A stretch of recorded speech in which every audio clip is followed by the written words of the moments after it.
आग लगने के बाद और पहले की दोनों तस्वीरें मैं आपको दिखा रहा हूं। ये नाइट क्लब के अंदर की एक तस्वीर है आग लगने के पहले की, और आग लगने के बाद देखिए पूरी तरह से जलकर खाक हो गया है ये नाइट क्लब। दोनों तस्वीरें आप मिला सकते हैं, एक हादसे के पहले की तस्वीर है और एक हादसे के बाद की तस्वीर। आइए अगली तस्वीर मैं आपको दिखाऊं।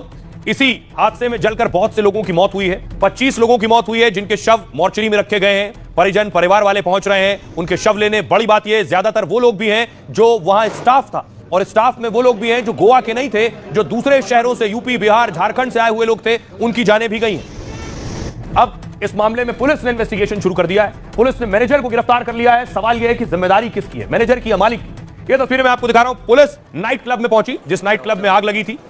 अब सवाल यह है कि कौन है जिम्मेदार। गोवा के बागा इलाके में यह नाइट क्लब है। ये नाइट क्लब का हाल देख रहे हैं। अब ऐसा हो गया है, क्लब का नाम है बारिज बाय रोमियो लेन और क्लब खुद को आइलैंड क्लब बताता है। क्लब में एंट्री और एग्जिट के रास्ते बहुत संकरे हैं। फायर ब्रिगेड क्लब तक नहीं पहुंच पाई, बताया गया 400 मीटर दूर पार्क करना पड़ा फायर ब्रिगेड को। इसके बचाव कार्य में काफी देरी इसलिए हुई, फायर सेफ्टी नियमों का पालन नहीं हो रहा था।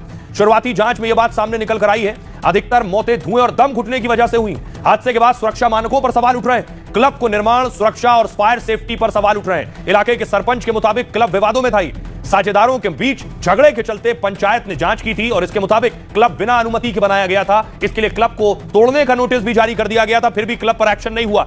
आपको बताऊं, लेकिन मालिकों की पहुंच के कारण कार्रवाई रोक दी गई। बाहर निकलने का रास्ता बहुत संकरा था, इसकी वजह से लोग बाहर नहीं निकल पाए। कुछ ही मिनटों में पूरा क्लब आग की लिपटों में घिर गया है। वहां पाम लीफ से सजावट भी की गई थी जो आग लगने के तुरंत बाद जल गई। धमाका इतना तेज था कि स्टाफ के पास बहुत कम समय बचा। भीड़भाड़ होने और छोटे दरवाजे के कारण बाहर नहीं निकल सके लोग। आग लगने के कारणों की इस वक्त जांच चल रही है। एफएसएल की टीम आग की असली वजह की जांच कर रही है। क्लब मैनेजर के खिलाफ एफआईआर दर्ज कर ली गई है। पुलिस ने क्लब के मैनेजर विवेक सिंह को भी गिरफ्तार कर लिया है और नाइट क्लब में आग मामले में अब तक 4 लोगों की गिरफ्तारी हो चुकी है। सुनिए जरा क्या कुछ कह रहे हैं पीड़ित के परिवार और पुलिस। कौन है इस नाइट क्लब के मालिक जिसमें 25 लोगों की मौत हुई है? कहा गया बहुत से नॉर्म्स की अनदेखी की जा रही थी, उल्लंघन किया जा रहा था। ठीक है, वो छोटे मोटे शख्स नहीं है। उनका नाम फोर्ब्स की मैगजीन में भी आ चुका है। इनका नाम सौरभ लूथरा है। बड़ी शख्सियत है, बहुत और बड़ा कारोबार है उनका। आइए आपको बताऊं सौरभ लूथरा के बारे में। कौन है ये सौरभ लूथरा को आप देख रहे हैं। Birch by Romeo Lane night club का मैनेजर मालिक सौरभ लूथरा है। सौरभ लूथरा एक गोल्ड मेडलिस्ट इंजीनियर है। इंजीनियरिंग से सौरभ लूथरा रेस्टोरेंट मालिक बना। तेजी से अपने रेस्टोरेंट को आगे बढ़ाया है। सबसे तेजी से रेस्टोरेंट मालिक में इन्हें गिना जाता है। लूथरा को कई उद्योग पुरस्कारों से भी सम्मानित किया गया है। 2016 से लेकर अब तक रेस्टोरेंट और बार के लिए कई खिताब जीते।